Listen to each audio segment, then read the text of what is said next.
Je m'appelle Béatrice. J'ai 68 ans. Je suis bibliothécaire à la retraite. Et pendant la majeure partie de ma vie, j'ai cru au service discret, aux livres, au jardin, aux quiches pour les kermesses de la paroisse et à l'interminable accumulation de centimes pour la famille. J'ai travaillé, j'ai raccommodé, j'ai donné. J'ai élevé 2 enfants. L'une est partie maintenant, ma fille, qui m'a laissé son garçon, Samuel. L'autre est mon fils, Daniel, qui a épousé une femme nommée Caroline. Je pensais que la famille signifiait la protection. Mais ensuite est arrivé cet après-midi d'anniversaire. Caroline l'avait mis en scène comme un spectacle. Des ballons pressés contre le plafond. Un gâteau de traiteur plus grand que ma table basse. Les voisins invités, bien qu'aucun d'eux ne s'arrête jamais en temps normal. Elle aimait la performance de la générosité. Et elle a gardé sa cruauté la plus acérée pour cette performance également. Je le vois encore. Les 3 sacs cadeaux alignés sur la table, salle à manger vernie. À l'intérieur, le scintillement de porte-clés Tesla, lisses comme des galets. Elle a appelé mes 3 petits-enfants, ses enfants avec Daniel. Un par un, elle a pressé la clé dans leurs paumes. Un par un, la pièce a éclaté en applaudissements. Le son des flûtes de champagne qui s'entrechoquent, les cris d'incrédulité, les flashs des appareils, photos, Caroline posant comme si elle était la bienfaitrice du siècle. Et puis il y avait Samuel, le garçon de ma fille, 14 ans, trop grand pour son âge, avec encore cette douceur maladroite dans les épaules. Il attendait, souriant timidement, parce qu'il avait confiance. Il pensait qu'un 4e sac allait arriver. Mais Caroline s'est simplement retournée. Son sourire s'est figé comme du verre. Elle a posé une main sur son bas, race et a chuchoté assez fort pour que chaque invité puisse entendre. « Tu ne fais pas vraiment partie de cette famille, chérie. Pas comme les autres. » Les mots ont atterri plus lourdement que n'importe quel coup. L'appât. Pièce est tombée dans ce genre de silence qui tranche. Les invités ont baissé les yeux sur leurs chaussures. Quelqu'un a toussé dans une serviette. Le visage de Samuel a perdu sa couleur de jeune garçon. Et dans l'immobilité, j'ai entendu le son le plus cruel de tous. Le tintement métallique de ces nouvelles clés, cliquetant les unes contre les autres comme des pièces de monnaie. Samuel a baissé les yeux et sa main s'est posée sur sa poitrine. Là, suspendu à un cordon de cuir effiloché, se trouvait le collier en argent que sa mère portait, autrefois. Un minuscule cœur terni par les années. Il le serra si fort que ses jointures blanchirent. Je voulais parler. Ma gorge me brûlait, mais au lieu de cela, j'ai gardé le silence, car le silence, utilisé à bon escient, n'est pas une faiblesse. Dans ma poitrine, les mots se répétaient comme un tambour. Le silence n'est pas une faiblesse. Le silence, c'est choisir son moment. Et pourtant, j'ai regardé Caroline passer à autre chose. Elle s'est retournée vers l'appareil photo, riant. Elle a embrassé Daniel sur la joue, a posé avec les enfants, tenant leur nouvelle clé Tesla, brandie comme des trophées. Les photographies raconteraient une histoire d'abondance et d'appartenance. Seul Samuel, debout dans un coin, serait effacé, d'abord par ses mots, puis dans la mémoire. Mais elle m'avait sous-estimé. Elle pensait que j'étais le genre de femme qui avalerait ça, qui se retirerait dans son tricot et ses hochements de tête polis. Ce qu'elle ne savait pas, c'est que je suis propriétaire de la maison même où elle vit, et que, dans les 24 heures, elle n'y vivrait plus, gratuitement. Ce soir-là, alors que les ballons se dégonflaient contre le plafond, je l'ai dit avec un sourire aussi égal que le sien l'avait été. « Caroline, tu as 24 heures pour déménager. La famille n'est pas une scène. et la cruauté n'est pas un loyer. Le regard sur son visage à ce moment-là, figé entre l'incrédulité et la rage, fut le vrai cadeau de cet anniversaire. Car c'est à ce moment-là que j'ai compris quelque chose. La justice n'arrive pas toujours avec le tonnerre. Parfois, elle arrive aussi silencieusement qu'une clé qui tourne dans une serrure. Si vous avez déjà été méprisé, si vous avez déjà vu quelqu'un que vous aimez être humilié devant une foule, vous connaissez le poids du silence. Restez avec moi et je vous raconterai la suite. Le coup, le règlement de compte et la paix. Avant de continuer, si cette histoire vous parle, prêt. Honnêtes un moment pour aimer cette vidéo, vous. Abonnez et cliquez sur la cloche. Cela aide à mettre en lumière plus d'histoires, comme celle-ci. Des histoires qui nous rappellent que le silence ne signifie pas l'impuissance. Je m'appelle Béatrice. J'ai 68 ans. Je suis veuve et je vis tranquillement dans un quartier pavillonnaire à la périphérie de Lyon. La plupart de mes matinées commencent de la même manière. Je mets la bouilloire sur feu doux, j'essuie les auréoles de la tasse de la veille et je passe un chiffon sur la vieille table en chêne que mon mari a construite l'été avant que son cover ne lâche. La table est marquée à 2 endroits où il a manqué son coup avec le ciseau. Je garde ces cicatrices bien polies. Elles me rappellent que des mains peuvent être à la fois stables et humaines. Quand la bouilloire siffle, je verse du thé noir, je respire la vapeur et j'écoute la maison se réveiller. Le plancher s'installe. Un moineau picore la moustiquaire. Quelqu'un 2 rues plus loin démarre un camion. C'est une petite vie, mais elle me convient. J'ai élevé 2 enfants entre ces murs. Ma fille m'a laissé son garçon, Samuel. Mon fils Daniel a épousé une femme nommée Caroline. Le deuil et la fierté cohabitent ici. Sur le manteau de la cheminée, il y a le portrait d'école de ma fille, dans un cadre modeste. En dessous, un bocal de galets que Samuel a ramassé quand il avait 10 ans. Il en garde un dans sa poche la plupart du temps. Il dit que sa douceur calme sa respiration quand le monde devient heurté. La maison porte notre effort.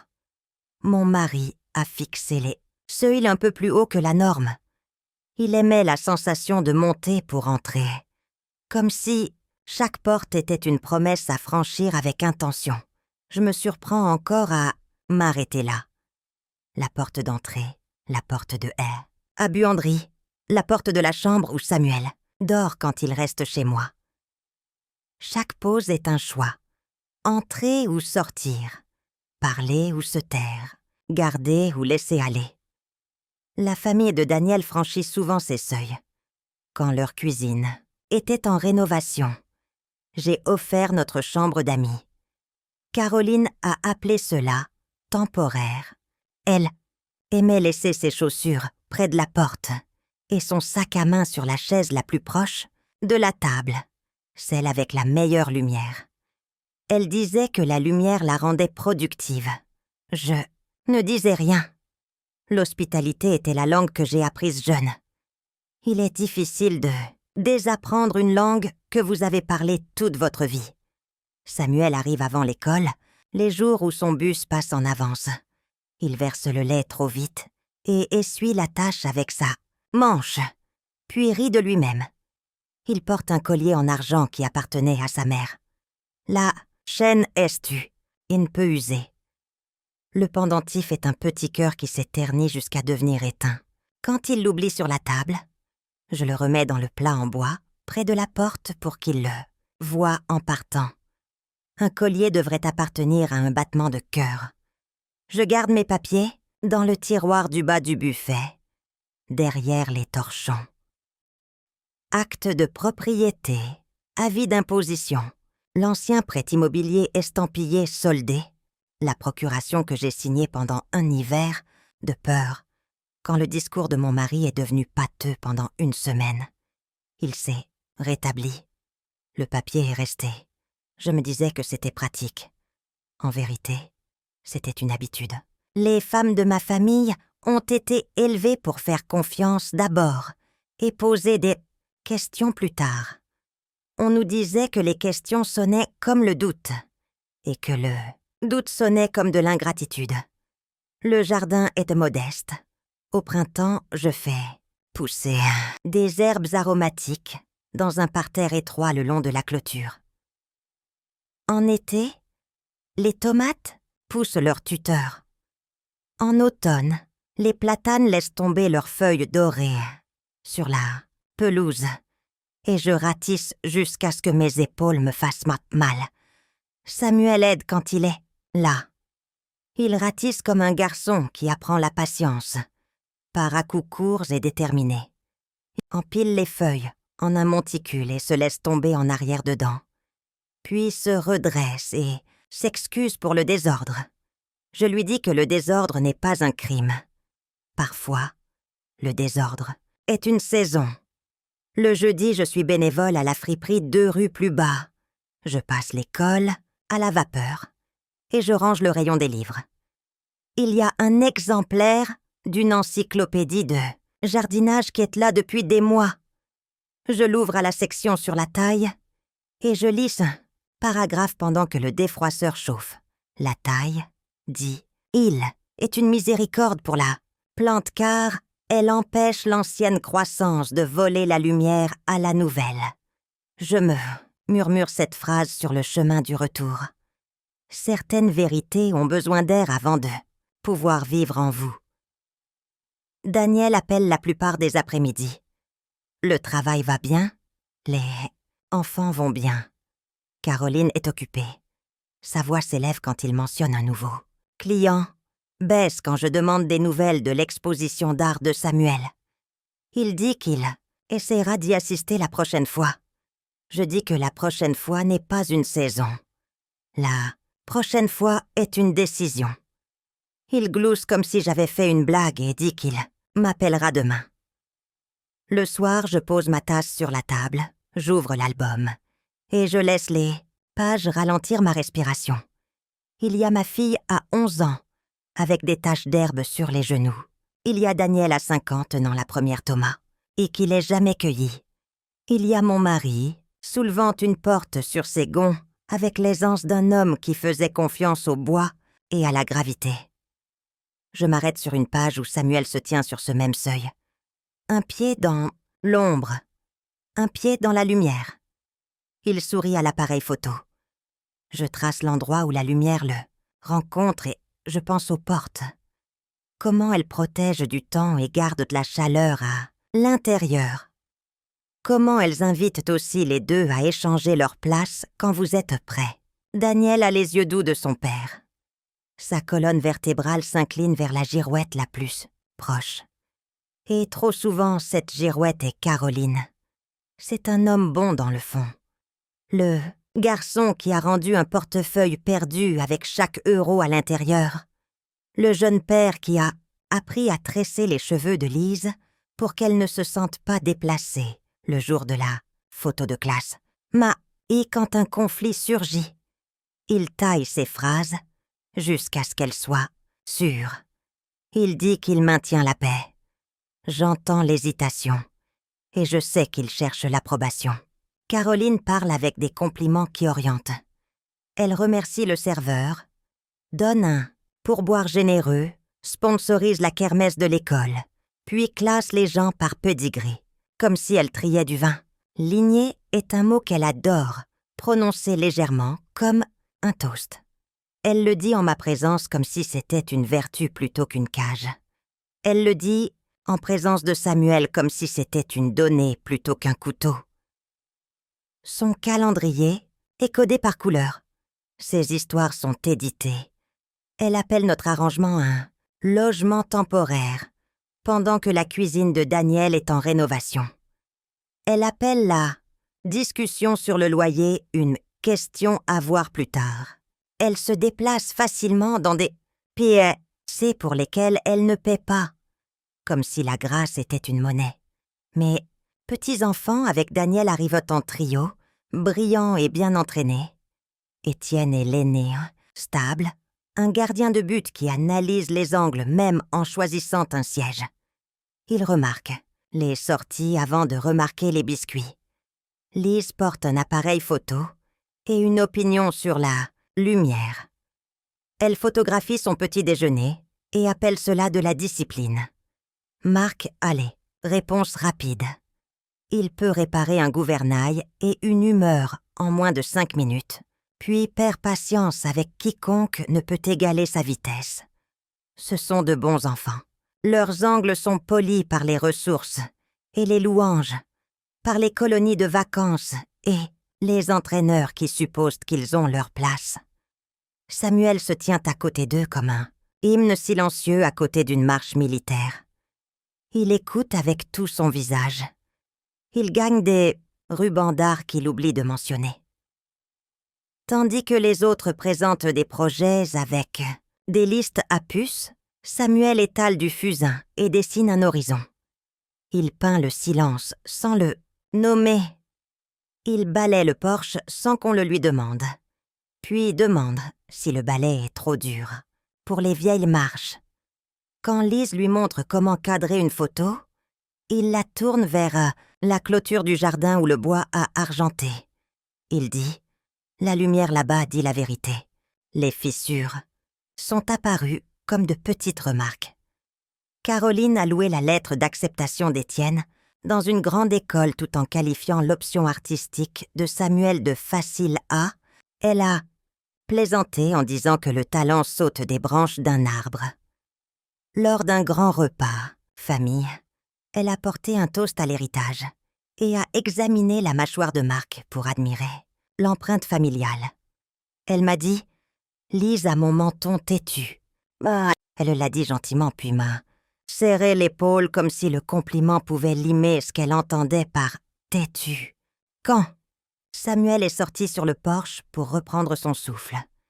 Elle a murmuré que certains enfants se sentent plus comme des invités que comme des parents.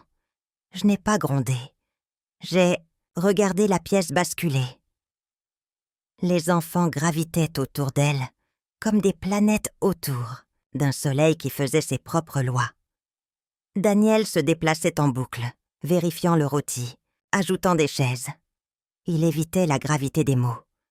Quand je lui ai demandé plus tard si Samuel semblait plus silencieux, il a dit « Les adolescents ont leur marée ». Il a dit de ne pas y voir de sens caché. J'ai remué mon thé et laissé la vapeur me poser une question à laquelle je ne voulais pas répondre. La table a stabilisé mes mains. Le seuil a compté qui traversait et qui hésitait. Pendant ce temps, Caroline gardait des chaussures près de la porte et des boîtes dans le couloir. Le nom de son entreprise arrivait sur des paquets brillants, comme si mon adresse était une salle d'exposition. Elle a repeint la chambre d'amis dans une couleur qu'elle appelait « pierre » pour neutraliser la lumière pour les appels vidéo. Elle a utilisé une pièce neutre et des photographies comme autorité.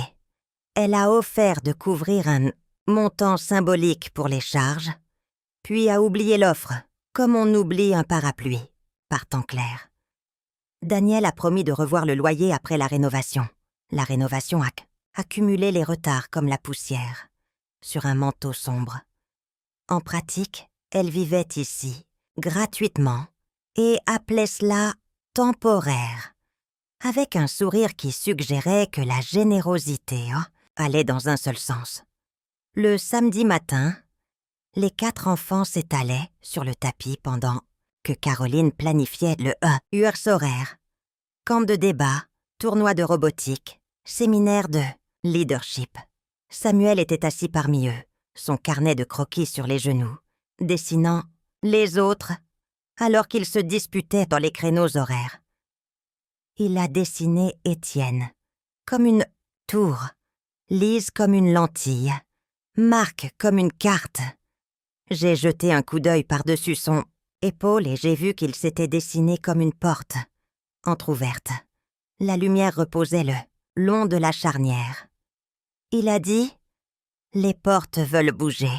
Elles attendent la permission. » Il l'a dit doucement, comme s'il demandait à la pièce la permission de respirer. « Carolina, entendu et a souri. « Certaines portes, a-t-elle dit, sont purement décoratives.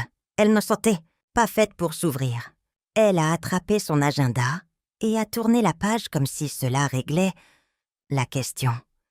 J'ai marqué la phrase dans mon esprit avec un crayon rouge que seul moi, vais voir. La maison semblait un degré plus froide, bien que le thermostat n'ait pas changé. Le seuil a grincé quand je l'ai franchi, et la table que mon mari avait fabriquée semblait demander si une bonne surface doit tolérer chaque poids posé sur elle. J'ai poli les cicatrices sur ce bois et j'ai senti la réponse arriver comme un courant d'air, sous une porte, fermée.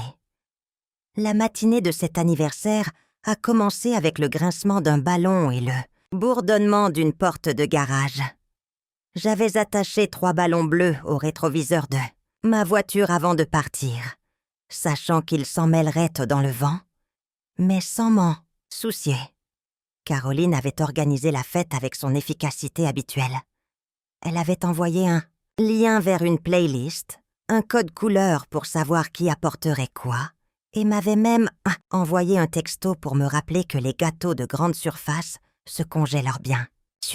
Quand je suis arrivée dans l'allée de Daniel, la porte du garage s'est ouverte en bâillant pour révéler des tables pliantes, une glacière pleine de soda et Étienne installant des haut-parleurs, tandis que Marc testait les basses avec un sourire qui faisait trembler l'allée. Samuel était avec moi. Il avait été silencieux pendant le trajet, son carnet de croquis en équilibre sur ses genoux, les doigts tachés de graphite. À un feu rouge, je l'ai vu glisser une photo de sa mère dans la pochette avant d'un vieil album. Ce n'était pas dramatique, juste un geste habituel comme on lisse une page. La photo la montrait le tenant, bébé, un lac, d'été en arrière-plan, ses cheveux pris par le vent. Il n'a pas dit un mot, a juste continué à l'ajuster jusqu'à ce qu'elle soit bien à plat derrière le plastique. Ma gorge s'est serrée. Caroline avait insisté pour que ce soit une vraie célébration. Son mot pour tout ce qu'elle orchestrait. Des guirlandes argentées, métallisées pendèrent du plafond. Le gâteau avait 3 étages, glacés avec les initiales de chacun des enfants de Daniel, des lettres tracées en bleu et or. J'ai demandé si on pouvait inclure l'initiale de Samuel. Caroline a souri. Rapidement a dit que le pâtissier avait déjà finalisé la commande. Mais bien sûr, nous pouvons ajouter une bougie pour lui, a-t-elle ajouté, comme si c'était une pensée après. Coût suffisante pour équilibrer les comptes. À l'intérieur de la maison, l'odeur du barbecue se mêlait à la douceur de la crème au beurre. Lise voltait de pièce en pièce avec son appareil photo, capturant des angles, des ballons attachés aux rampes, le reflet des glaçons, dans un bol de punch, la façon dont la lumière du soleil tranchait la table de la salle à manger de Daniel. Elle appelait cela du travail documentaire. Comedy, Isaïe qu'elle voulait raconter, l'histoire de la famille à travers des images. J'ai surpris son objectif s'attarder sur Samuel, qui était assis dans un coin, ajustant l'album. Elle n'a pas appuyé sur le déclencheur. Elle a détourné l'appareil photo, presque en s'excusant. Je me suis arrêtée sur le seuil de la porte d'entrée de Daniel. Ce seuil a toujours semblé être un test. Je suis restée là, les ballons tirant sur mon poignet, entendant le bavardage à l'intérieur. Et pendant un instant, j'ai envisagé de laisser les cadeaux dans la voiture et de rentrer chez moi. La table que mon mari avait construite m'attendait là-bas, avec ses cicatrices fiables et son grain régulier. Mais j'ai ravalé la solitude qui montait, j'ai redressé les épaules et j'ai franchi le seuil. Mes chaussures n'ont fait aucun bruit sur le tapis d'entrée. Daniel m'a accueilli avec un baiser sur la joue, ses yeux fatigués. « Smice Gantils, tu as pu venir ?» a-t-il dit, comme s'il y avait eu le moindre doute. Je lui ai tendu un plat de verrine, encore tiède de ma cuisine. Il a souri, avec soulagement. Il avait oublié d'assigner cette tâche à quelqu'un. Sa gratitude m'a rappelé le garçon qu'il était autrefois, celui qui comptait sur moi pour se souvenir de ses projets de science. En entrant dans la cuisine, Caroline est passée en coup de vent, son téléphone collé à l'oreille. Elle riait doucement, mais sa main libre serrait un dossier contre elle. Une enveloppe blanche en dépassait à moitié, marquée de l'impression en gras d'une banque coopérative. J'ai aperçu les mots « accord de prêt » avant qu'elle ne la remette rapidement en place, ses yeux croisant les miens avec un sourire trop rapide, trop poli. Puis, elle a pivoté, annonçant que le barbecue était prêt et qu'Étienne devait aller chercher ses amis dans elle, au jardin. Le moment s'est refermé comme un rideau. Samuel était resté près de moi, tournant les pages de l'album. La photo de sa mère brillait contre la pochette en plastique. Il l'a placée à côté d'une photo des autres enfants, en costume d'Halloween, comme pour plaider silencieusement pour sa présence dans cette lignée. Ma main a effleuré son épaule. Il n'a pas levé les yeux, mais il s'est légèrement appuyé contre mon contact. Plus tard, alors que le garage se remplissait de musique, Daniel m'a tapé dans le dos et a dit « Ça fait du bien d'avoir tout le monde réuni ». Il partait d'une bonne intention, mais j'ai regardé Caroline se positionner près du gâteau, orchestrant l'ordre des cadeaux. Sa main reposant légèrement sur le bras de Daniel, pendant qu'elle chuchotait des horaires. J'ai remarqué comment les enfants gravitaient autour de ces ordres, et j'ai vu Samuel se tenir à l'écart, un album fermé, mais tenu fermement, comme si c'était le seul cadeau qu'il était sûr de recevoir. La scène du seuil m'était restée en tête.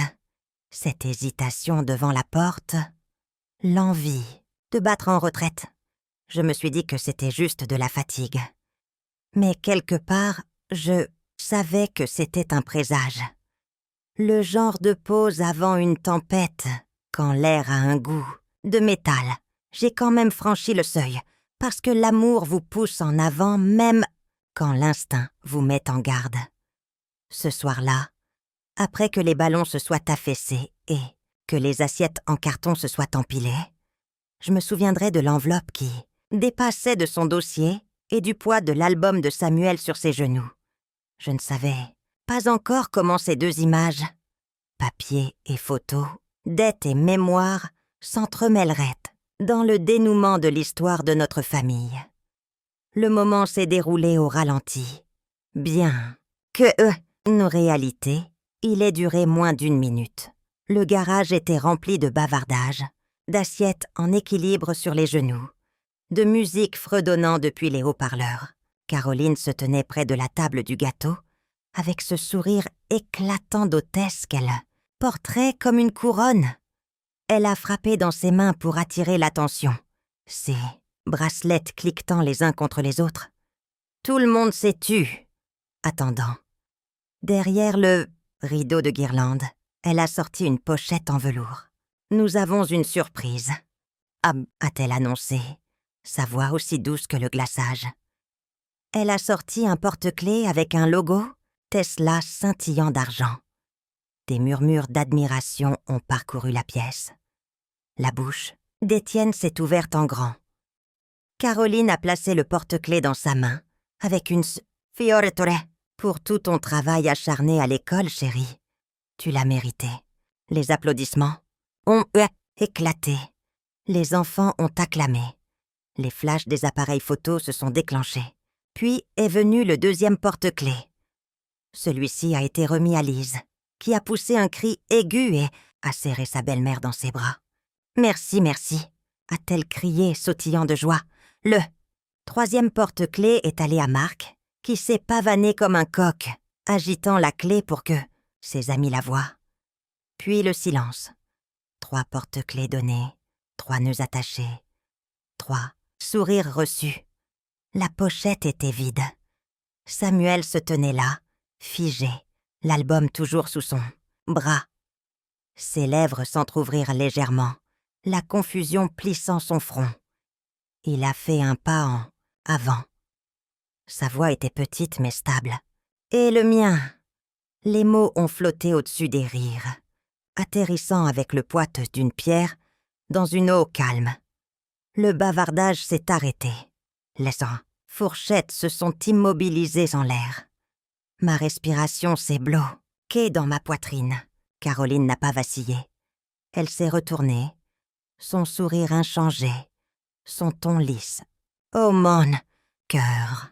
a-t-elle dit, sa main voltant jusqu'à sa poitrine. « Tu ne fais pas vraiment partie de cette famille.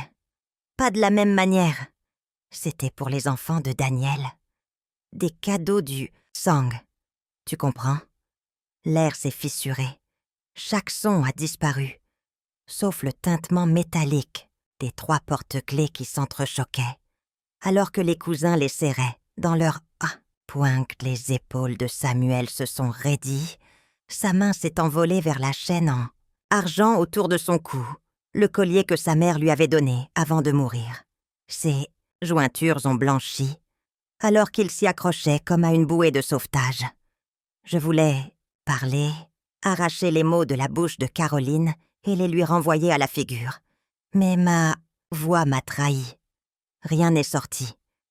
Le silence s'est étiré, le genre de silence qui brûle plus que n'importe quel cri. Daniel a toussé dans sa main, se tortillant mal à l'aise. « Caroline, a-t-il » murmuré, forçant un rire qui est tombé à plat. C'était un lapsus, tu ne le pensais pas? Comme ça, il m'a jeté un regard, ses yeux me suppliant de calmer les choses. Il voulait que cela se dissolve comme du sucre dans le thé. Mais Samuel l'a regardé directement. Elle le pensait, a-t-il chuchoté. Ses yeux brillaient, pas encore de larmes, mais d'une clarté que les enfants ne devraient jamais avoir apportée. Je ne pouvais plus rester immobile. J'ai attrapé Samuel, le guidant loin de la foule, au-delà des ballons, au-delà du bol de punch vide. Nous sommes glissés dans la petite salle de bain au bout du couloir. La porte s'est refermée, avec un déclic, étouffant le bruit de la fête, bien que des échos de rires et de verres qui s'infiltrent comme des fantômes. La poitrine de Samuel se soulevait et s'abaissait rapidement, sa mâchoire serrée. Il serrait le collier, la chaîne s'enfonçant dans sa peau. Je me suis agenouillée devant lui, mes mains sur ses épaules. Le miroir au-dessus du lavabo reflétait nos visages, le sien pâle de douleur, le mien plein d'une fureur à peine contenue. « Écoute-moi » ai-je dit doucement, forçant ma voix à se stabiliser. « Tu n'as pas tort, tu n'es pas moins. Tu m'entends » Il a cligné des yeux, une larme glissant sur sa joue. Mais elle a dit. J'ai pris son visage en coupe, essuyant doucement la larme. Ce qu'elle a dit parle. D'elle, pas de toi. Tu as ta place. Tu l'auras toujours. Ta mère t'aimait plus que tout. Et moi aussi. C'est ça la famille. C'est ça qui compte. Il a hoché la tête faiblement, bien que la blessure soit fraîche et à vif.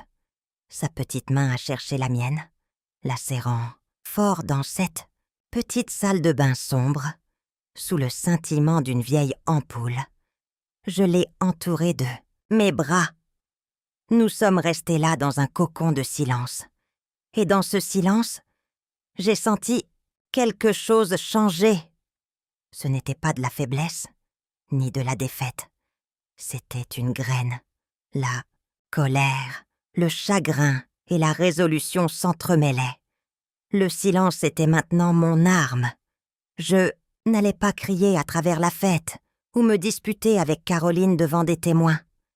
J'allais attendre, observer et choisir mon moment. Samuel s'est appuyé contre moi, sa respiration ralentissant. « Mamie, a-t-il chuchoté, ne la laisse pas m'emmener. Je ne le ferai pas. » ai-je répondu, ma voix calme, mais ferme comme de l'acier. Personne ne peut t'enlever, moi. Nous sommes restés jusqu'à ce que le bruit à l'extérieur s'amplifie à nouveau, signalant que le gâteau était en train d'être coupé. Lorsque nous sommes retournés à la lumière, Le garage scintillait de ballons et de rires, comme si rien ne s'était passé. Mais je portais la vérité en moi. Une coupure avait été faite, invisible, mais profonde, et je savais qu'elle ne guérirait pas sans conséquence. Cette nuit-là, la maison était silencieuse.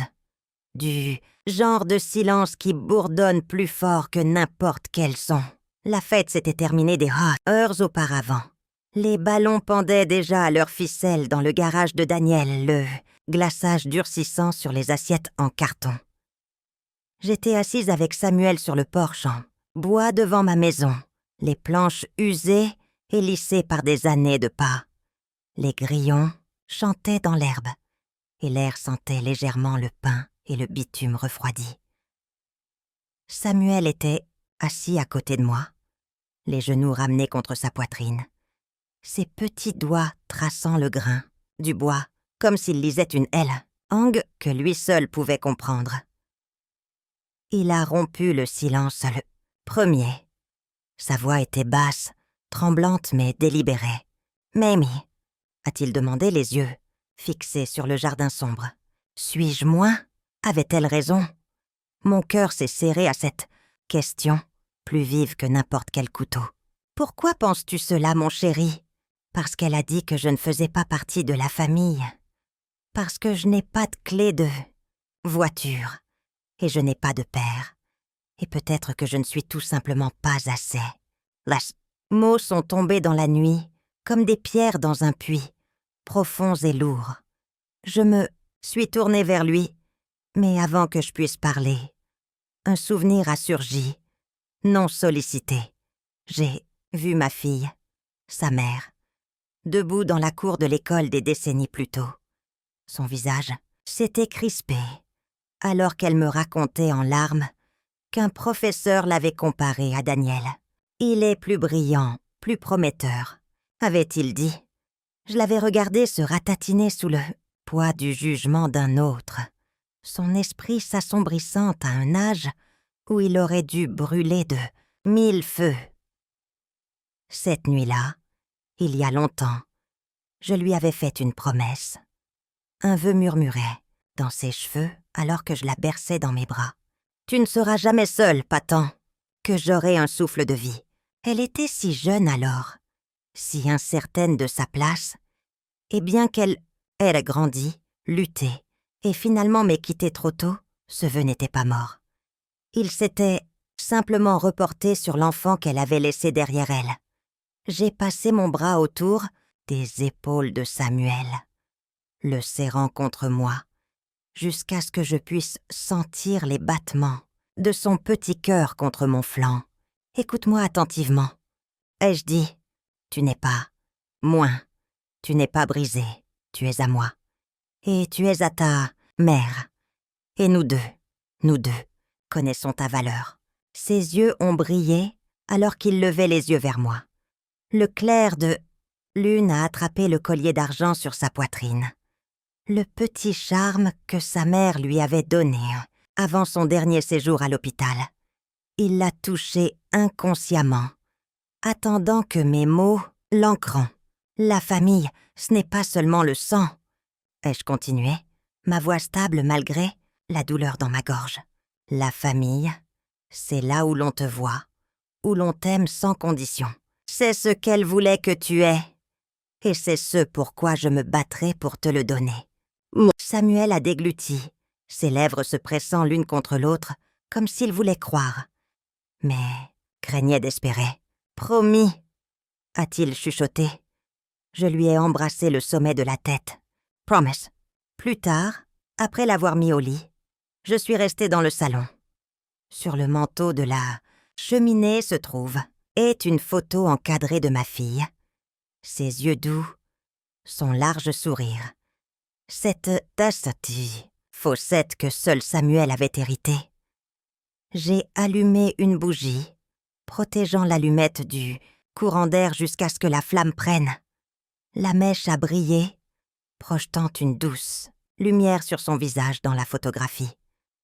Je me suis assise dans le fauteuil, les mains jointes sur mes genoux, Aucune parole d'écriture sainte ne m'est venue aux lèvres, seulement le genre de prière brute et humaine qui est plus proche du souffle que de la doctrine.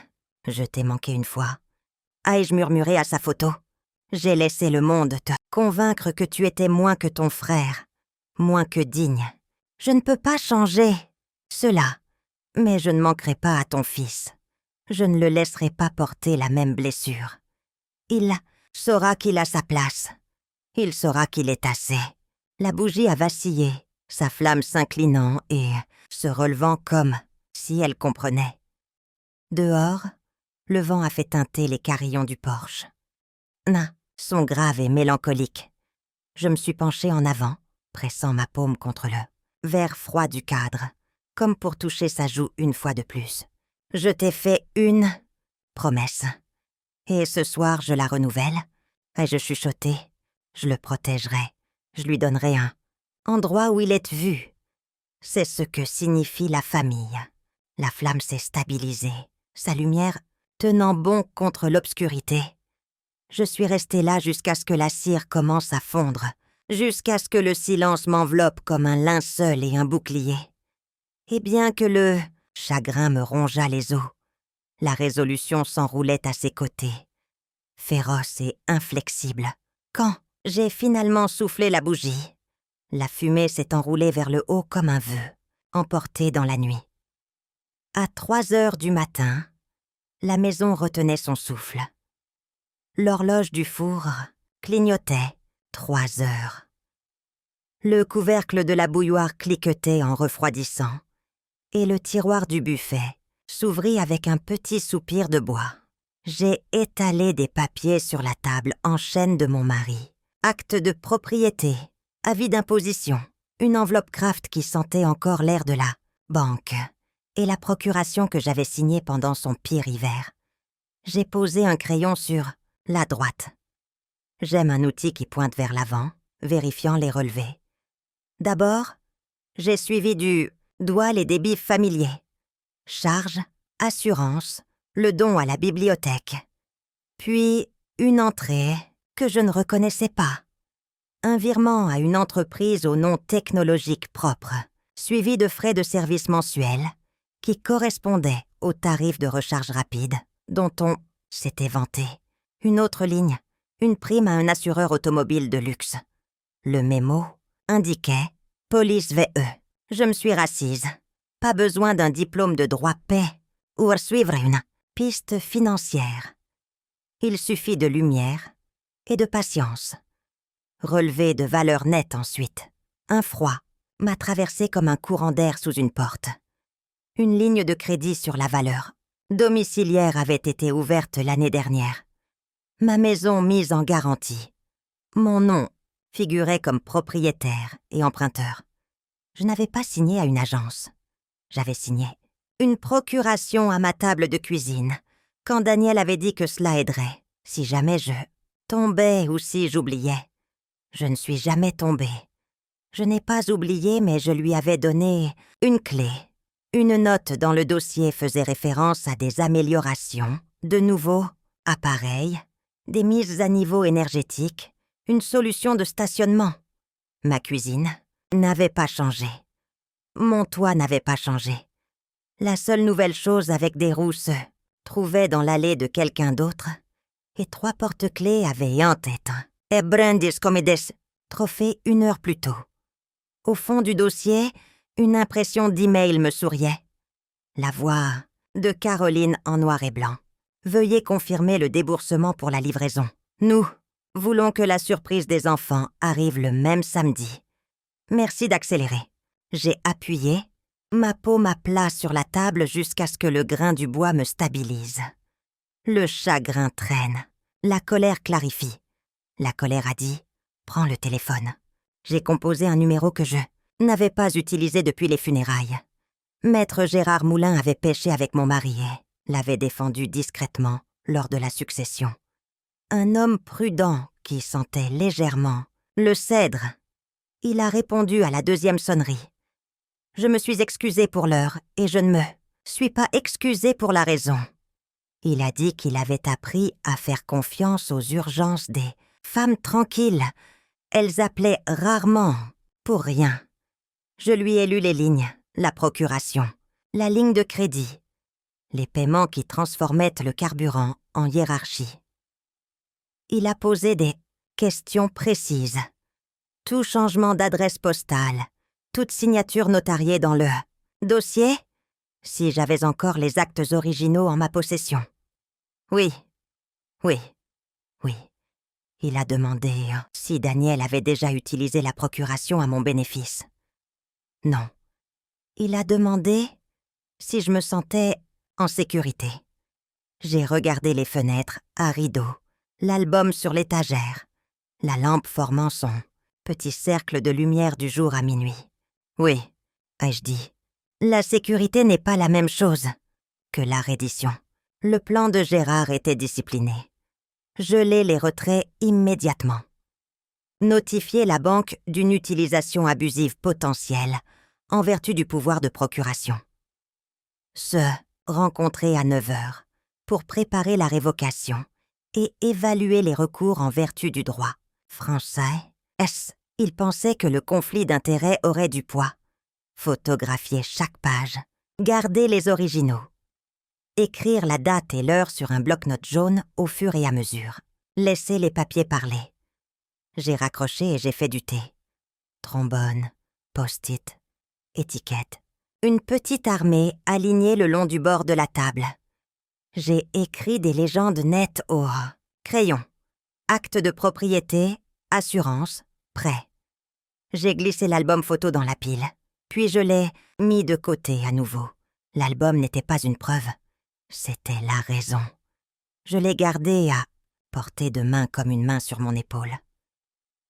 À 4h, le réfrigérateur a ronronné. Un camion en bas de la rue s'est réveillé en toussant.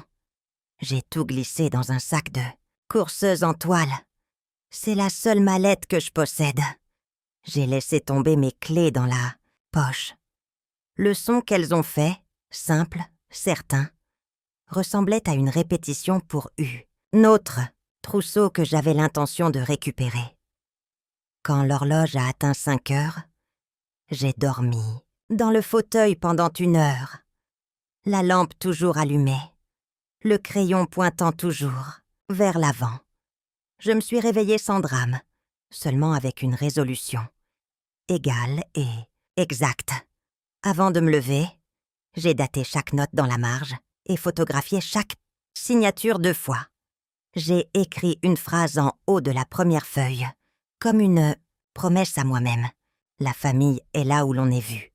Aujourd'hui, les papiers nous verront clairement. Le bureau de Maître Moulin se trouve au-dessus d'un salon de coiffure qui accepte encore les espèces et donne des bonbons à la menthe avec la monnaie. Les escaliers grinçaient comme des témoins loyaux pendant que je montais. Le sac en toile contre ma hanche. Il m'a accueilli à la porte en veste et cravate, qui avait peut-être été Vertès autrefois. Il s'habillait toujours comme si la loi était une bibliothèque. Il a fait de la place sur son bureau, a posé un bloc-notes jaune et m'a laissé déballer ma nuit sur le bois. Il a lu en silence, comme un lecteur attentif lit un roman, vérifiant la première page pour le présage, la dernière page pour le mobile, le milieu pour voir où la vérité s'était tordue. Quand il a fini, il a rebouché son stylo et m'a parlé comme si nous étions des coéquipières, plutôt qu'une cliente et son avocat. « Vous n'êtes pas folle », a-t-il dit, « et vous n'êtes pas mesquine. C'est un préjudice. Nous utiliserons le papier pour soulever ce poids. » Il a commencé par la procuration. Il a tapé une révocation sans ambiguïté, effective immédiatement, notifiée à Daniel par lettre recommandée, avec accusé de réception et remise en main propre. Il a ajouté un paragraphe sur les conflits d'intérêts et le devoir, fiduciaire, des mots construits comme des bretelles pour maintenir une colonne vertébrale droite. Il a rédigé des lettres à la banque, gelé tous les retraits, vérifié les signatures, signalé le compte pour une surveillance de la direction. Il m'a mise en copie de tout, insistant sur le fait que le dossier m'appartenait à nouveau. Ensuite est venue la structure que j'avais évitée pendant des années parce que cela me semblait de l'orgueil. Une fiducie testamentaire révocable. Il a listé la maison, les petites économies, l'assurance. Il a déplacé les titres et les bénéficiaires, comme un maçon déplace des pierres, délibérément en considérant toujours la charge. Je me suis nommée fiduciaire. Et, en cas d'incapacité, un successeur neutre du cabinet au lieu d'un membre de la famille. Non pas parce que vous n'aimez pas votre fils, a dit doucement Maître Moulin, mais parce que vous l'aimez. Est-ce trop pour le tenter avec un pouvoir qu'il pourrait confondre avec un devoir? Des dons spécifiques, l'album à Samuel, les outils à Daniel Silla. Les souhaitait, le reste à la fiducie.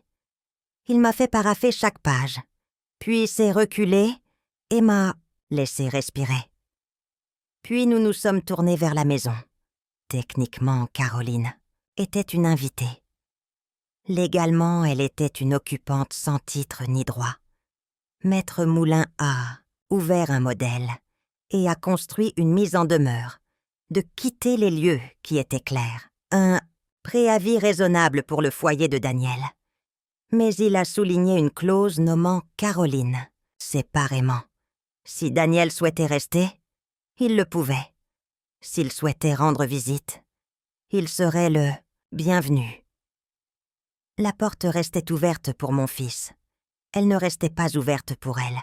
La limite comme gentillesse, la limite comme conséquence. Il m'a demandé quel résultat je voulais. Je lui ai dit « Pas de tribunal, pas de cri, pas de scène à exploiter. Je veux récupérer ma maison et la stabilité de mon petit-fils. Je veux que Daniel choisisse avec les yeux clairs, au lieu de glisser sur l'huile de la certitude de quelqu'un d'autre. » Maître Moulin a hoché la tête et a dit que la loi ne pouvait pas guérir un cœur, mais qu'elle pouvait arrêter une fuite assez longtemps pour que la guérison commence. Nous avons signé à l'encre, bleue. Le tampon du notaire a frappé. Gérard m'a guidé à travers les étapes comme un pilote parlant à un passager nerveux à travers des turbulences. Lettre recommandée. Aujourd'hui, huissier de justice pour la signification demain si nécessaire. Appel à la banque prévue pour cet après-midi avec moi en ligne. Il a plié chaque document dans sa propre enveloppe et a écrit des étiquettes pour que je prenne la bonne au moment venu. En sortant, je suis arrêtée à sa fenêtre. En dessous de nous, le coiffeur faisait tourner un fauteuil. Des cheveux flottaient comme une douce météo. J'ai pensé à la phrase que j'avais murmurée à la photographie la nuit précédente. La famille a cela où l'on est vu. Pendant des années, j'avais confondu la politesse avec la paix, la tolérance avec l'amour, la patience avec le devoir. C'était mon ancienne thèse. Les preuves avaient changé. La nouvelle est arrivée, nette et sévère. L'amour sans limite devient une permission de faire du mal. Aujourd'hui, je choisirai un autre type de paix. Maître Moulin a ouvert la porte et a pressé un bonbon à la menthe dans ma main comme si j'étais une enfant qui tente un rendez-vous difficile. Il a dit « Appelez-moi si quelqu'un élève la voix, je vous prêterai la mienne. » Je l'ai remercié. Dans les escaliers, le bois a de nouveau grincé.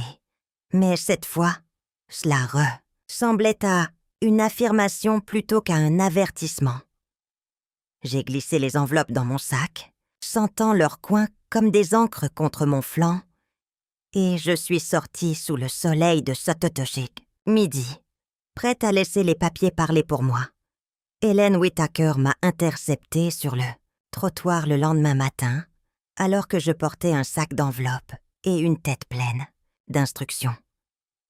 Elle dirige la friperie du quartier, un endroit étroit qui sent l'amidon et l'huile d'orange. Nous échangeons des bonjours la plupart des jeudis quand je défroisse l'école. Elle a regardé mon visage et n'a pas posé la mauvaise question. Elle a simplement dit « On aurait bien besoin d'une paire de mains supplémentaires aujourd'hui. » Et j'ai entendu l'offre sous la phrase Viens te tenir avec des gens qui comprennent le sauvetage. J'ai marché. Avec elle. La cloche au-dessus de la porte a tinté. Douce et doms, tic. Des portants pliaient sous le poids de manteaux en laine et de robes de mariée qui avaient déjà promis, une fois. Sur le comptoir, une boîte en fer blanc étiquetée « Caisse pour le café » d'une écriture soignée. Hélène m'a tendu un défroisseur et une courte liste. Trie les chemisiers, par taille. Mets de côté tout ce qui a un trou de mythe. Sors un chariot de livres de poche quand tu as besoin d'une pause. Sa voix avait la température de l'ombre de l'après-midi. À 10 heures, l'arrière-boutique s'était remplie d'un cercle de femmes que je reconnaissais de vue, mais pas d'histoire. Irène, les cheveux argentés et courts. Mais, plus grande que moi, avec une canne qu'elle traitait comme un signe de ponctuation. Pascal, une aide-soignante, qui retroussait les manches de chaque chemise pour vérifier les taches, parce qu'elle disait que la dignité commence au poignet, des veuves, pour la plupart, quelques-unes, divorcées, toutes gardiennes de maisons vidées trop tôt. Elle parlait en travaillant. Le coup de l'insuline, le nouvel horaire de bus, la liste de mots d'orthographe têtus d'un petit enfant. Personne n'a demandé un discours, mais tout le monde écoutait comme si un pouvait arriver. Samuel est entré de l'école un peu après le déjeuner, son carnet de croquis sous le bras. Il m'avait envoyé un texto disant que la salle d'art plastique était fermée pour réparation. Puis-je aider à la boutique? Hélène a souri et lui a fait signe de s'asseoir à la table pliante. Il a taillé 2 crayons et a levé les yeux avec le hochement de tête courtois qu'il réserve aux femmes mûres, qui lui rappellent ses professeurs. Puis il a commencé à dessiner. Il se déplaçait silencieusement entre nous, s'arrêtant alors qu'Irène tenait un collant, dentelle contre sa gorge, que Maï essayait, un chapeau incliné juste comme il faut, que Pascal repassait un ourlet tenace. Il demandait la permission avant de tourner une page. Il remerciait chaque femme de le laisser la capturer. J'ai regardé son visage se détendre pendant qu'il travaillait. La tension autour de sa bouche s'est adoucie. Ses épaules se sont abaissées. L'art rend le souffle à un enfant, avant que le langage ne le puisse. Quand il a fini, le premier croquis, il a posé le bloc sur la table pour qu'elle le voie. Irène a posé sa paume sur le papier sans toucher le graphite. C'est comme si quelqu'un se souvenait de « moi », a-t-elle dit. Et sa voix a tremblé une fois, puis s'est stabilisée. Nous avons fait du thé, dans des tasses ébréchées. Quelqu'un a déballé des biscuits au citron. Quelqu'un d'autre a raconté une blague sur un coq qui oubliait les dimanches. Entre les rires, les histoires se sont échappées comme mon ex. Pire, entre 2 tâches. Elle ne parlait pas comme des victimes. Elle parlait comme des météorologues. Voilà le système. Voici la tempête. Voici notre position. Hélène m'a touché le coude quand la pièce s'est vidée. Elle a dit « Vous avez l'air d'une femme qui est sur le point de déplacer une maison avec du papier. » J'ai souri parce qu'elle n'avait pas tort. Elle a hoché la tête en direction de Samuel qui ajoutait une touche d'ombre avec le côté de son crayon. « Ce garçon est vu ici », a-t-elle dit. Parfois, la bonne pièce est tout le miracle que l'on obtient. Je lui ai raconté une partie de ce qui s'était passé. Pas le couteau entier, juste le fil. Sa bouche s'est transformée en une ligne que je reconnaissais des miroirs. Elle a dit « Le sang peut être une bénédiction et un tyran. Les 2 connaissent la porte par cœur. » Puis elle m'a tendu une pile de reçus de dons et a demandé d'écrire les dates pendant qu'elle étiquetait une étagère. Le travail ordinaire m'a stabilisé comme la génuflexion stabilise la prière. Avant de partir, Samuel a demandé à chaque femme de signer dans la marge de son portrait. Mais Harry, disant qu'elle n'avait rien signé d'important depuis son hypothèque en 1982. Pascal l'a embrassé sur la joue et lui a dit que les artistes maintiennent les familles unies d'une manière que les pasteurs ne peuvent pas. Irène a pressé la boîte de l'argent du café dans sa main et lui a dit d'acheter une vraie gomme. Il a essayé de refuser. Elle a insisté. Hélène m'a fait un clin d'œil, par-dessus son épaule. Sur le chemin du retour, Samuel portait le portfolio comme une boîte, de pâtisserie, avec soin et fierté. Il a dit « Elles ont été gentilles avec moi. » J'ai dit « Elles se sont reconnues en toi. La famille choisie ressemble à ça. Elle sera ?» Assemble autour de l'utilité, de la tendresse et des tâches. Le vent s'est levé le long de la rue et a fait cliqueter un panneau mal fixé. Nous avons relevé nos cols et avons continué à marcher. Un garçon avec des dessins, une femme avec des enveloppes, tous deux plus légers que nous ne l'avions été le matin. Daniel est passé après le travail, la cravate desserrée, les manches retroussées. J'avais posé 2 tasses sur la table de la cuisine. Thé noir pour moi, café pour moi, lui. Les papiers étaient empilés en un éventail ordonné à côté de la salière. Les trombones bien alignés. Il a jeté un coup d'œil à la pile et a souri. « Qu'est-ce que c'est que tout ça, maman ?»« De la lumière, ai-je dit, et de la clarté. » J'ai fait glisser les relevés bancaires vers lui. Il les a parcourus, la bouche inclinée, en ce qu'il pensait être un geste rassurant. Sont des virements pour des améliorations de la maison. Caroline s'est occupée de la logistique. Tu sais, elle est organisée. Le plan de recharge rapide est sur le même compte, pour simplifier le prélèvement automatique. J'ai tapoté le relevé de la ligne de crédit avec mon crayon. Une ligne de crédit sur la valeur domiciliaire a été ouverte sur ma maison. Les retraits correspondent aux dates de livraison de 3 voitures électriques. Il a haussé les épaules. De la manière dont les hommes haussent les épaules en espérant que la gravité fera tomber le sujet. C'était temporaire. Le concessionnaire avait besoin d'un acompte en attendant que ma prime soit versée. Nous allons le rembourser au prochain trimestre. Tu sais, Caroline ne veut que le meilleur pour les enfants. Le meilleur ne requiert jamais de secret, ai-je dit. J'ai ouvert l'enveloppe Kraft et j'ai posé la procuration sur le dessus. L'encre était nette. Ceci était destiné à mes urgences, pas à vos convenances. Je l'ai révoqué ce matin. Il a chancelé et a essayé un rire auquel il ne croyait pas. Tu l'as révoqué sans me le demander? Maman, ça me semble extrême. Il a jeté un coup d'œil à la porte arrière. Il tenait bon. Je n'ai pas bougé. Il s'est frotté la tempe, respirant lentement. Ce qui me semble extrême, ai-je répondu, c'est que ma maison soit mise en gage sans que je le sache.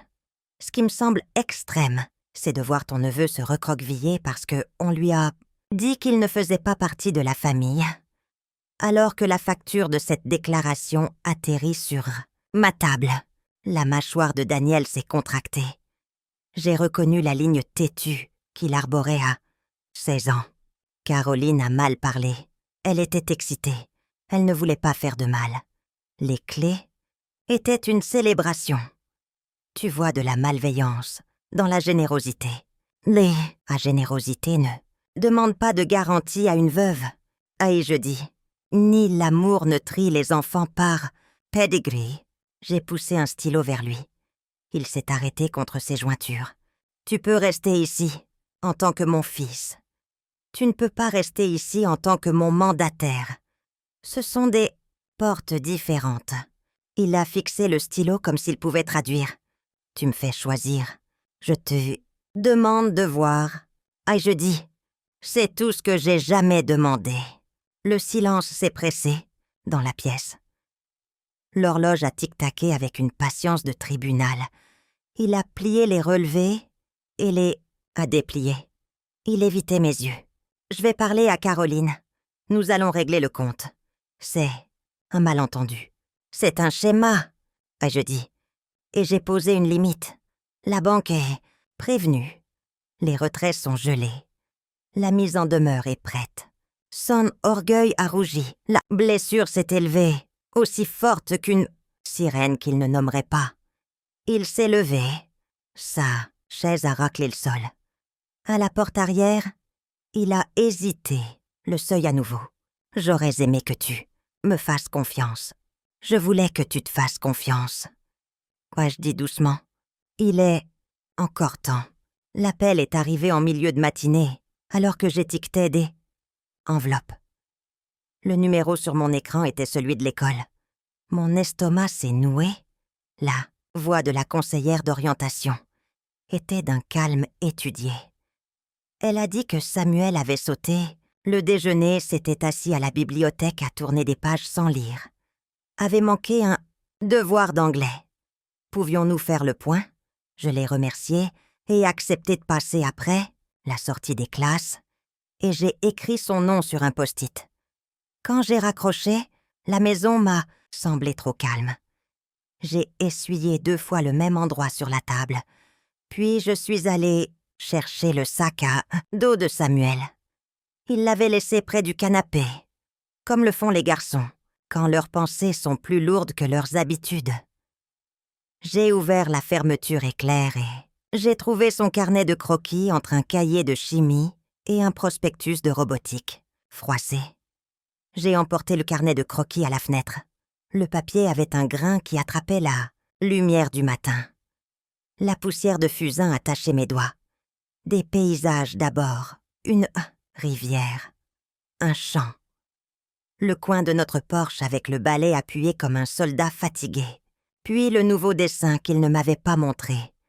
Mon souffle s'est coupé. Il avait dessiné la fête comme une vitre. À l'intérieur du garage, 3 cousins soulevèrent des porte-clés, élégants qui reflétaient la lumière comme de petites lunes. Dans les reflets, on pouvait voir le visage radieux de Caroline, le sourire prudent de Daniel, une foule adoucie en forme. Est-ce agréable? À l'extérieur de la vitre se tenait un garçon avec un collier pressé contre sa poitrine. La vitre divisait la page de gauche à droite, un horizon dur qui ne bougerait pas. Il avait ombré l'intérieur avec des traits doux. Des ballons flottaient en arc prudent. L'extérieur, il l'avait hachuré de lignes serrées. Près du bord inférieur, il avait écrit très petit, là où seule une personne qui chercherait pourrait le voir. Peut-être que je n'ai pas ma place. Les lettres étaient droites. Il avait appuyé assez fort pour marquer la page. Quelque chose avait été effacée en dessous. Un léger fantôme s'enroulait comme de la fumée. J'ai incliné le papier vers la lumière, jusqu'à ce que le fantôme se rende. Il avait été écrit. Peut-être que je devrais partir. Je me suis assise et j'ai gardé le carnet ouvert. J'ai tracé la ligne où la vitre divisait la page. Le fusain a saigné et a maculé ma peau. On peut dire combien de temps un enfant s'est battu avec une image par les cicatrices qu'elle laisse. Le long du bord, il y avait des rainures, où il avait essayé un crayon plus doux, puis un plus foncé. La gomme avait peluché et déchiré. Il avait appuyé à nouveau de toute façon. La persévérance ressemble à de l'espoir même quand elle fait mal. Quand Samuel est rentré, il a vu le carnet de croquis ouvert et a tressailli. J'ai croisé son regard et j'ai hoché la tête une fois, comme si nous étions devant un panneau de signalisation. J'ai dit son nom de la manière dont on dit un mot de passe qu'on n'oubliera pas. Il s'est assis. Il s'est rapproché. Il a posé son doigt sur la ligne de verre et a attendu. J'ai dit tranquillement que les portes s'ouvrent, que le verre se brise, que les familles apprennent. Et jusqu'à ce qu'elle le fasse, sa place était de mon côté, entièrement, en vue. Il n'a pas souri. Il a respiré. Et pendant 7 heures, la respiration a suffi. Caroline est entrée par la porte de la buanderie aux crépuscule, le téléphone à l'oreille, son rire comme du métal poli. J'étais à table avec une tasse de thé noir. Les documents étaient empilés sur le chêne comme un verdict patient. L'acte de propriété sur le dessus, les lettres de la banque en dessous, la révocation attachée avec un trombone bleu. Journée chargée, a-t-elle dit d'un ton enjoué. J'espère que le plombier vous a enfin rappelé. La fuite est réglée, ai-je répondu. J'ai fait glisser le premier dossier vers elle, ainsi que quelques autres fuites. Elle a ouvert le dossier d'un geste habituel. Ses yeux ont bougé. Son sourire, non. Qu'est-ce que c'est? La propriété. Ai-je... Dites. L'autorité est une limite. J'ai joint mes mains et j'ai gardé ma voix aimable. Tu as 24 heures pour déménager de ma maison. Elle a ri. Béatrice, sois sérieuse. Daniel et moi sommes en pleine rénovation. Les enfants ont le foot. Mon planning de tournage est plein. 30 jours au moins. J'ai secoué la tête. Tu n'es pas une locataire. Tu es une invitée qui a abusé de l'hospitalité. Tu feras tes valises ce soir et demain. Après ça, les serrures. Change it. Son menton s'est levé. Vous n'oseriez pas. J'ai siroté mon thé. Ce n'est pas un défi. C'est une décision. J'en ai assez de financer ma propre disparition. Vous avez dépensé la valeur nette de ma maison pour couronner vos enfants en public, tout en disant à mon petit-fils qu'il n'avait pas sa place dans cette maison. L'appartenance ne s'achète pas. Elle se pratique. Elle a tourné la page jusqu'à la lettre de la banque, puis jusqu'à la révocation. Vous avez révoqué l'autorité de Daniel. Vous l'avez pris par surprise. J'ai ce qui m'avait été confié. Daniel était le bienvenu pour rester, pour rendre visite, pour guérir. Toi, non. La famille est là où les gens sont vus. Tu as fait un spectacle à la place. Sa voix s'est aiguisée. Vous punissez la réussite. Ces voitures étaient une source d'inspiration. Les enfants ont besoin de modèles. Vous avez toujours vu petit. J'ai toujours vu humain. Ai-je, dites. Et l'humain en face de vous est un garçon de 14 ans qui croyait qu'on l'aimait. Il est ma ligne dans le sable. Elle s'est levée. La sangle de son sac à main a raclé la chaise. Daniel ne permettra pas ça. La banque l'a déjà permis. Et je dis, j'ai poussé l'acte de propriété vers l'avant pour que le seau attrape la lumière de la lampe. Le huissier signifiera les papiers si nécessaire. Tu peux partir avec dignité ou tu peux partir avec un témoin. Elle a fixé le seau puis moi. Elle a essayé un autre angle. La lumière du porche s'est allumée et les papillons de nuit ont tourné lentement autour du verre. Pensez aux apparences. Je pensé, ai-je dit. Je pense au garçon qui regardera cette porte et saura qu'elle le protège. Nous nous sommes regardés dans les yeux. Puis elle a ramassé le dossier, non pas pour le garder, mais pour comprendre que la garde était terminée. « Très bien, a-t-elle dit. 24 heures. Merci, ai-je répondu. Je me suis levée et j'ai emmené ma tasse à l'évier. Pas de triomphe, seulement du soulagement. Le thé avait refroidi. Je l'ai vidé et j'ai éteint la lumière. Derrière moi, la porte s'est fermée. Le seuil a tenu. La maison a expiré. Cette nuit-là, la maison était calme, à l'exception du bourdonnement du réfrigérateur. Je me tenais à l'évier, rinçant ma tasse de thé. L'eau chaude fumait contre mes mains. Mais à l'intérieur, j'avais froid. Une aile, arme à glisser avant que je ne puisse l'arrêter, tombant dans le lavabo. Je l'ai regardé se mêler à la mousse et disparaître. Une autre a suivi, puis une autre. Pas de sanglots, juste la douleur silencieuse d'être tiraillée entre l'amour et la perte. Je me suis demandé, suis-je en train de couper les ponts avec mon fils? La pensée m'a meurtri. J'avais toujours été le tampon, celle qui pardonnait trop vite. Ce soir, j'avais tracé une ligne, et ce faisant, je craignais de m'être divisée moi-même. J'ai séché mes mains, je suis allée à la table et j'ai sorti une feuille de papier à lettres. D'une écriture soignée, j'ai écrit une lettre à Daniel. Je lui ai dit que je l'aimais depuis le jour de sa naissance, que j'avais voulu que sa vie soit plus facile que la mienne. Je lui ai dit que les limites n'étaient pas des punitions, mais des portes vers l'honnêteté. J'ai admis que le garçon qui rentrait en courant de l'entraînement de foot, les joues rouges, demandant ce qu'il y avait pour le dîner, me manquait. Quand l'encre a séché, j'ai plié la page et je l'ai glissée dans l'album de famille, entre les photos de son 10e anniversaire et de sa remise de diplôme du lycée. Une lettre, non pas à envoyer, mais à conserver. Un pont attendant son pas. Le lendemain matin, Caroline a tourné son feu vers l'extérieur. Elle a murmuré à Daniel que j'étais instable, que le deuil m'avait transformée en cruauté.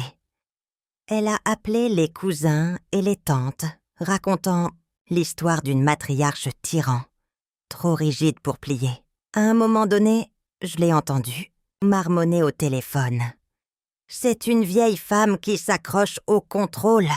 Puis c'est, venu le coup le plus dur, un appel au service de protection des adultes. Elle a laissé entendre que j'étais vulnérable, que je gérais mal mes finances, peut-être confuse, là. Penser m'a piqué, mais j'ai accueilli la visite. Lorsque l'assistante sociale est arrivée, j'ai offert du café à ma table de cuisine bien rangée.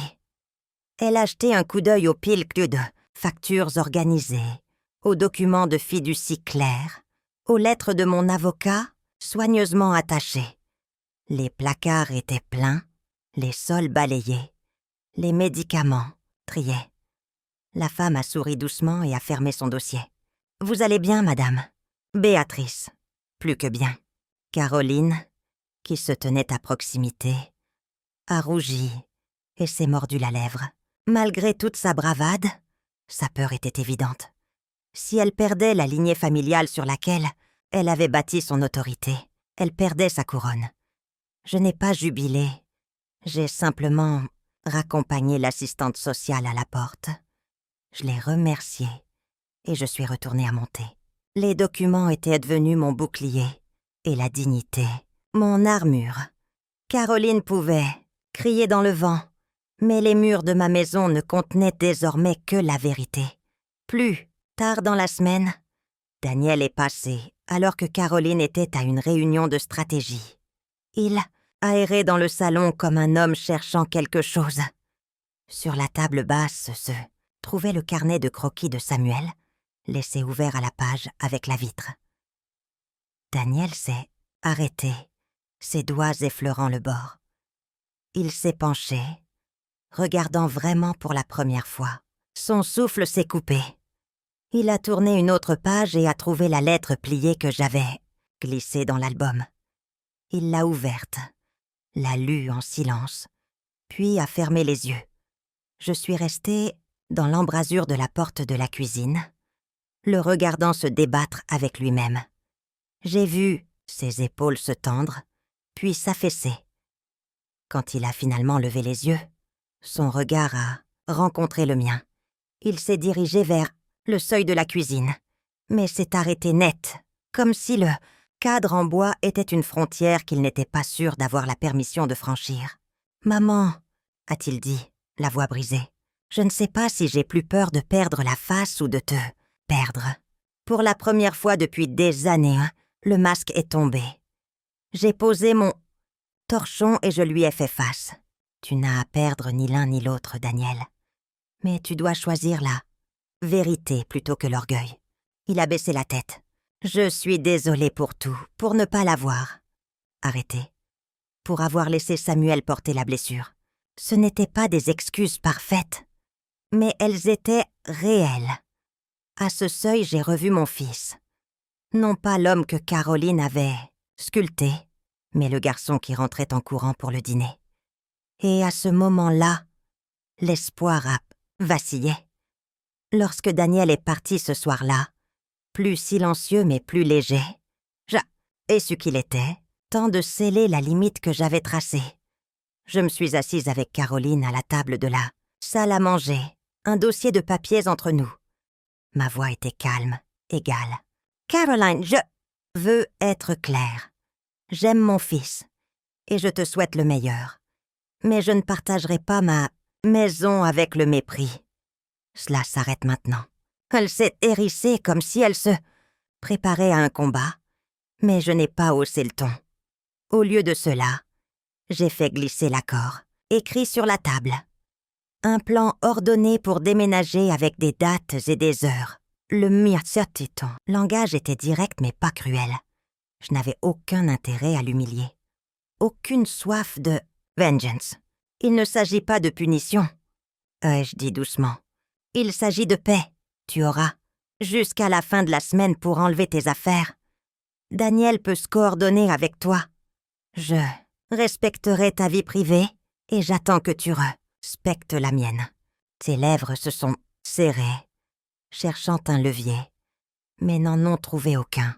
Je n'ai pas énuméré ses échecs, n'ai pas lancé d'accusation. J'ai simplement joint mes mains et j'ai attendu. Le silence portait plus de poids que la colère n'aurait jamais pu le faire. À ce moment-là, j'ai réalisé que la plus vraie vengeance n'était pas la destruction, mais la dignité. Une séparation gracieuse signifiait que je pouvais partir la tête haute, sachant que je m'étais honorée, sans démolir les autres. Caroline partirait, mais ma maison resterait entière. Le matin où Caroline a emballé ses dernières boîtes, l'air semblait inhabituellement calme. Je me tenais à la fenêtre, regardant sa voiture reculer vers le trottoir. Mais je n'étais pas seule. Hélène de la friperie est arrivée avec 2 autres veuves, chacune portant quelque chose de sucré. Un gâteau, un plat de carrés au citron, une boîte de biscuits. Nous avons pensé que vous auriez peut-être besoin de compagnie, a dit Hélène avec un doux sourire. Nous avons posé les friandises sur le comptoir, versé du café et laissé la conversation remplir la cuisine. Des rires s'élevaient ici et là, ni vifs ni moqueurs, juste chauds et constants. Caroline est revenue pour un autre chargement, ses yeux balayant le groupe. Elle s'est figée un instant, réalisant qu'elle était observée, non pas avec jugement, mais avec une solidarité silencieuse, qu'elle ne pouvait ni acheter ni plier. Personne ne l'a grondée, personne n'en a eu besoin. La vue de ces femmes rassemblées autour de moi, des femmes qui avaient survécu à la perte et reconstruit leur vie, était suffisante. Elles ne m'ont pas défendue avec des mots, mais avec leur présence. C'était une sorte de pouvoir que Caroline n'avait jamais touché. L'amour, librement choisi. La loyauté non liée par le sang ou le contrôle. Alors qu'elle s'éloignait en minachantige voiture, je n'ai ressenti aucun triomphe, seulement un soulagement. Je me suis retournée vers la table où Samuel dessinait les rides du rire d'Hélène, l'odeur du café frais se mêlant au sucre citronné dans l'air. Ma maison était plus légère maintenant, non pas parce que quelqu'un était parti, mais parce qu'une véritable communauté était entrée. Ce jour-là, j'ai compris. La famille n'est pas seulement héritée, elle est témoignée. Et parfois, le témoignage le plus puissant est simplement des gens qui se présentent, qui tiennent l'espace et qui vous rappellent que vous n'êtes pas seul. Ce premier soir, après le départ de Caroline, la maison semblait plus légère, comme si les murs eux-mêmes avaient pris une longue respiration nécessaire. Pas de talons aigus frappant le parquet. Pas de tension, bourdonnant sous chaque mot. Juste le cliquetis des fourchettes contre des assiettes. Simple. Juste moi et Samuel à table. Daniel s'est arrêté brièvement, ses yeux toujours fatigués mais plus doux qu'avant, et il m'a embrassé sur la joue, avant de nous laisser à notre quiétude. J'avais fait rôtir un poulet avec des herbes du petit potager, une purée de pommes de terre lisses et des petits pois vifs avec du beurre. Ce n'était pas un festin, mais on en avait l'impression, car la paix était assise avec nous. Samuel mangeait lentement, comme s'il savourait plus que de la nourriture. Après la vaisselle, j'ai sorti l'album de famille, celui avec les pages jaunies et les pochettes obscurcies par les années. Samuel a tourné à la page de sa mère, ma défunte fille. Son sourire figé mais vivant de cette façon.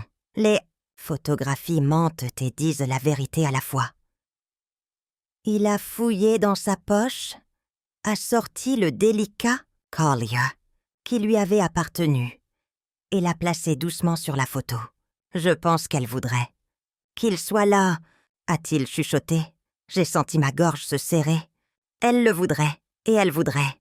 Que tu saches que tu n'as jamais à demander une place, Samuel. Tu as toujours ta place. Ah, ses yeux ont brillé, et pendant un instant, j'ai vu à la fois le garçon et le jeune homme qu'il devenait. Le collier luisait faiblement sous la lampe, transformant cette page d'album en un cercle complet, le passé et le présent se touchant, la douleur et la guérison tressaient ensemble. Cette nuit-là, la maison était calme, mais pas solitaire. Elle était entière. Un mois plus tard, les œuvres de Samuel étaient exposées à l'exposition de printemps du district scolaire. Les croquis et les peintures des enfants tapissaient les murs du gymnase. Mais le Sian m'a laissé sans voix. Un garçon debout à une porte, la main S, hurle la poignée, une lumière dorée se déversant autour de lui. Les ombres derrière étaient profondes, mais son visage était tourné vers la luminosité.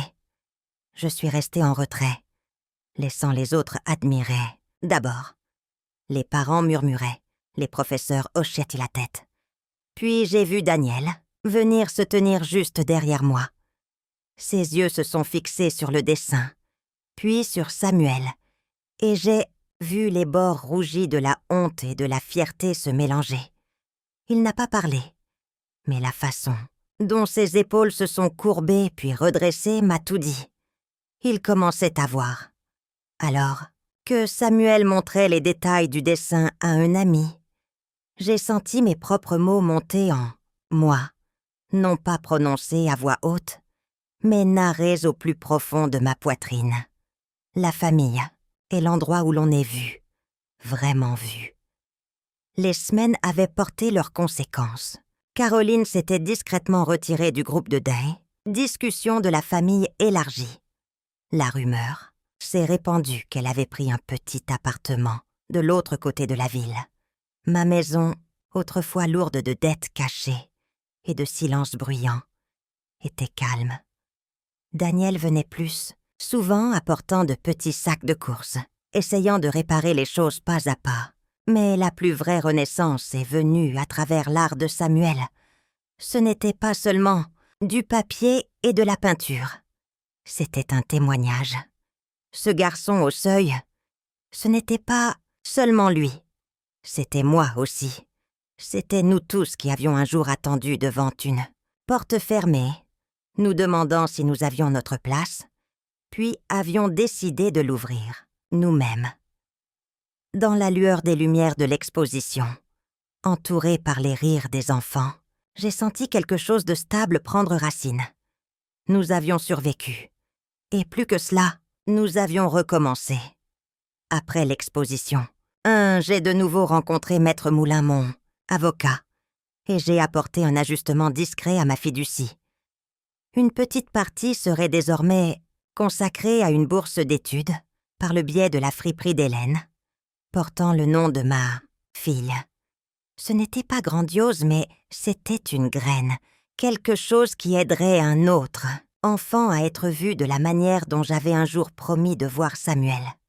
J'ai également écrit une lettre de ma propre main soignée, scellée et rangée dans l'album pour que Samuel la lise à ses 18 ans. Dedans, je lui ai dit tout ce que j'ai parfois du mal à dire à voix haute, qu'il n'est pas moins, qu'il n'a jamais approuvé sa place, que l'appartenance est son droit de naissance. Une semaine plus tard, je suis entrée dans le petit salon de thé près de notre quartier. Je l'avais souvent croisé, toujours avec la commande de quelqu'un d'autre en tête. Mais ce jour-là, je suis entrée juste pour moi. J'ai acheté une part de clafoutis aux cerises, mon préféré, et je me suis assise dans la banquette, près de la fenêtre. Pas de célébration, pas de bougies, juste moi mangeant lentement, savourant chaque bouchée. C'était comme une déclaration, une revendication tranquille de ma propre vie. Je pouvais choisir la joie, sans permission. Alors que je tamponnais le coin de ma bouche avec une serviette, mon téléphone a vibré. Un message de Daniel. « Maman, est-ce que je peux venir dîner demain? Soir ?» Mon cœur s'est adouci. La porte n'était pas complètement fermée.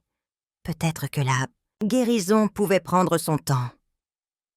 Avant de nous quitter, j'aimerais vous demander, vous qui écoutez, d'où nous regardez-vous? Est-ce un matin tranquille avec une tasse, café chaud ou une fin de soirée où des histoires comme celle-ci vous tiennent compagnie? Faites-le nous savoir dans les commentaires. Nous lisons chacun d'entre eux avec gratitude. Et si cette histoire a touché votre cœur, veuillez envisager de vous abonner. Pas seulement pour entendre plus d'histoires comme celle-ci, mais pour faire partie d'une communauté qui croit encore en la gentillesse, en la guérison et aux secondes chances. Merci d'avoir passé votre temps avec moi aujourd'hui. Où que vous soyez, j'espère que vous emporterez cette histoire avec vous. Et souvenez-vous, le silence n'est pas une faiblesse. Parfois, le miracle ne frappe pas à la porte. Il attend tranquillement que nous soyons prêts à ouvrir nos cœurs. Prenez soin de vous et à la prochaine fois.